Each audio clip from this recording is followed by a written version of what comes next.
Olá pessoal, eu sou a professora Thalita, professora de língua portuguesa. E hoje então nós damos continuidade ao estudo das preposições. A gente viu anteriormente o que são essas preposições, quais são elas, as preposições que a gente chama de preposições acidentais, que são aquelas que normalmente não são preposições, mas em alguns casos nós acabamos usando então elas como se fossem preposições. Mas vamos relembrar então qual é esse conceito de preposição.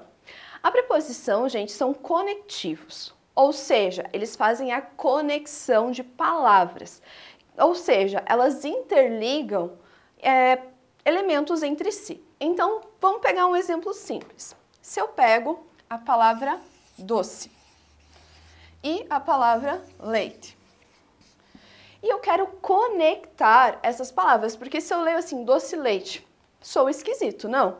Então, o que a gente faz? Nós colocamos um elemento que vai conectar essas palavras, que é o D. Então, como ele está fazendo essa conexão, ele está unindo essas palavras, nós vamos chamá-lo então de preposição. Então, gente, nós podemos falar sim que a preposição é uma forma de conectivo. Cuidado para vocês não confundirem com as conjunções. Por quê? As conjunções também são elementos de ligação, mas lá nós estamos falando de orações. Então, é um nível maior, então eu tenho que ligar orações. Aqui, então, a gente somente liga palavras, mas não quer dizer que isso seja pouca coisa. Também, gente, temos que lembrar que várias palavras podem se comportar como conectivos, ligando palavras, orações e parágrafos. A preposição, então, são palavras que se impõem antes de um termo, por isso o nome preposição, pré antes, então, por isso que recebe esse nome, a fim de torná-lo dependente de outro, ou seja, nesse caso aqui, eu estou tendo uma relação de dependência entre essas palavras. E o que vai me ajudar com essa relação de dependência é essa preposição. Então, a preposição que vai mostrar a palavra doce e a palavra leite, elas têm, então, dependência entre si. Lembrando, gente, nós não estamos falando de dependência sintática, tá? Nós estamos falando de dependência no sentido de significação dessas palavras, então no nível semântico. Vamos ver como que funciona essa caracterização, então, das preposições. Semanticamente, as preposições podem estabelecer noções, ideias entre palavras. Então a gente tem aqui, por exemplo, relógio de ouro. Nós temos aqui a preposição de, e ela está dando a ideia de quê? De material deste relógio. Então, ela transmite essa ideia. Ela está ligando, então, o substantivo relógio a ouro, e nesse caso, indicando, então, o material. Homem de Piracicaba. Nesse caso, nós temos exatamente a mesma preposição de. Mas o que vai diferenciar aqui?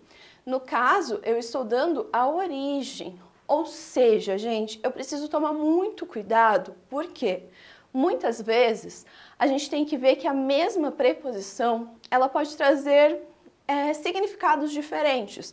Então, a gente viu ali, ó, o de pode ser material e origem. Então, eu tenho que analisar o contexto que essa palavra está inserida. Nós também temos aqui livro de Cecília Meirelles, ou seja, a autoria. Então, eu estou ligando o substantivo livro, dando a autoria dele com o nome Cecília Meirelles. Livro de professor. Aqui eu estou indicando a posse, tá? Então, eu estou indicando de quem é esse livro. Aí vocês vão falar, tá, prof, mas o livro de Cecília Meirelles também não pode indicar posse? Poderia, se nós não estivéssemos falando, né, de uma autora. Se fosse livro de Pedro, por exemplo, aí indicaria posse. Mas como ela é uma autora conhecida, a gente sabe que ela poderia fazer a autoria deste livro. Nós temos aqui, morreu de frio. Aqui nós temos, diferente dos outros, que eram substantivos, a gente tem um verbo. Morreu do quê? De frio. Justamente porque, gente, esse verbo, ele exige, então, essa complementação. Pode ser a causa, pode ser também a forma, mas nesse caso aqui, a preposição de, ela está trazendo, então, a causa da morte. Depois nós temos saiu de manhã. Aqui então eu tenho o verbo saiu e de manhã está indicando então o tempo.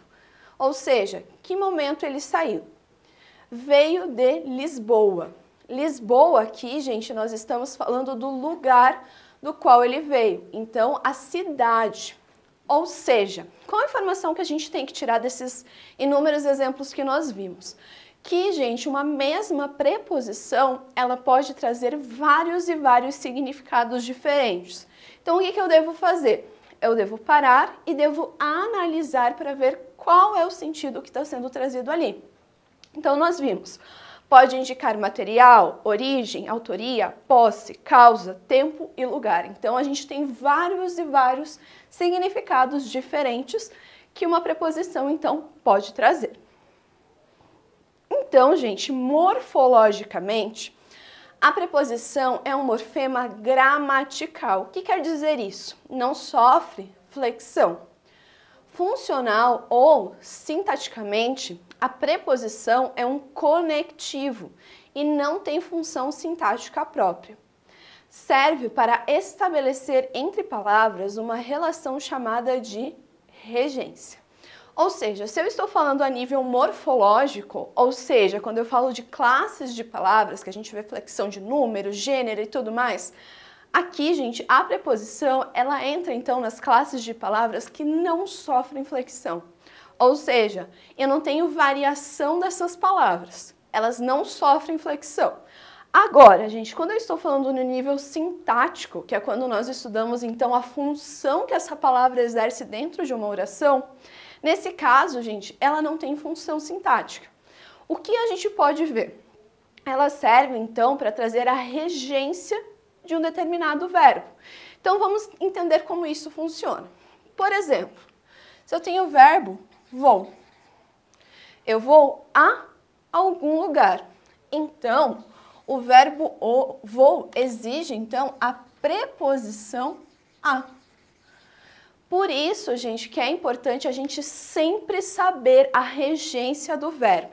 E as preposições, elas vão nos auxiliar nisso. Por exemplo, se eu tenho o verbo gostar, então eu posso colocar ele flexionado. Gosto. Gosto de alguma coisa. Ou seja, necessariamente, quando eu vou utilizar o verbo gosto, eu preciso da preposição de. Por quê, gente? Necessita, esse verbo ele precisa dessa preposição. Ou seja, com certeza algum professor de português já corrigiu vocês quando vocês falam, professor, posso ir no banheiro? O professor fala, não é no banheiro. Por quê? O verbo vou exige a preposição a, então eu vou ao banheiro. Então, geralmente os professores de português corrigem vocês em relação a isso, que é um erro, gente, bastante comum. Mas lembrando, a gente, né, na fala não existe erro, a gente tem erro na escrita, tá? Mas a gente tem que lembrar que na fala a gente tem a adequação. Então, de acordo com a pessoa que eu estou falando, eu devo adequar a minha fala. Então, gente, por exemplo, aqui nós temos um homem de coragem. O termo que está regendo aqui é o termo homem, que é um substantivo. E o termo regido, que é subordinado a esse termo homem, é o de coragem. Justamente por quê, gente? Porque eu tenho a preposição aqui. Então, o termo que tem a preposição junto, nós sabemos que é o termo regido, que ele é subordinado, então, ao termo regente homem. Mesma coisa quando eu tenho aqui coragem de herói. Então, coragem é o termo regente e de herói aqui seria o nosso termo regido, subordinado. Necessidade de ajuda. Necessidade, nosso termo regente, e de ajuda, então, é o termo regido. Ou seja, gente, o que nós temos que tirar de importante aqui? Quando eu tenho a preposição, como nós vimos aqui em doce de leite, doce, então, é o termo regente. É ele que manda ali na oração. Agora, o de leite vai ser o termo regido. Justamente porque é o termo que está ali que vai depender do termo aqui que rege, então, esse período. Também, gente, nós temos aqui, por exemplo, chegar de carro. Chegar, gente, então, é o nosso termo regente e de Aqui, então, é a nossa preposição que está junto com a palavra carro. Então, nesse caso aqui, é o termo regido. Necessitar de ajuda. Aqui, gente, é diferente, tá? Anteriormente, a gente viu necessidade. Necessitar, então, é o nosso verbo, que é o verbo que, nesse caso, rege, então, o termo de ajuda. Então, pensem da seguinte forma. Imaginem se não houvesse preposição. Teríamos que entender as relações entre as palavras com base em nosso próprio julgamento. A língua deixaria de ser precisa. Teríamos que pedir um suco laranja ou suco uva, sendo que, como a gente tem, gente, as preposições, a gente consegue falar quero suco de laranja, ou então quero suco com laranja. Então, essa preposição, gente, ela traz essa ligação. Por quê? Senão parece que a gente está falando somente substantivos. Então, ela traz essa ligação. Então, ela faz com que você seja compreendido com maior facilidade. Então, gente, nós temos a parte semântica também dessas preposições. Então, o sentido das preposições, muitas vezes, dependendo do contexto em que é usada. Então, eu dependo do sentido, eu preciso analisar o contexto para entender qual é o sentido. Então, assim, uma mesma preposição pode assumir diferentes valores semânticos. Então, por exemplo, eu tenho chegou de carro, eu tenho a noção de meio, porque foi a forma que essa pessoa chegou. Chegou de Piracicaba, tenho a noção de lugar. Chegou de manhã, eu tenho a noção de tempo. Ou seja, nós temos então na língua portuguesa essas preposições que elas estão ali justamente para ligar então as coisas. Ou seja, gente, elas são extremamente necessárias. Bom, gente, espero ter ajudado vocês em mais uma aula de língua portuguesa. Até a próxima!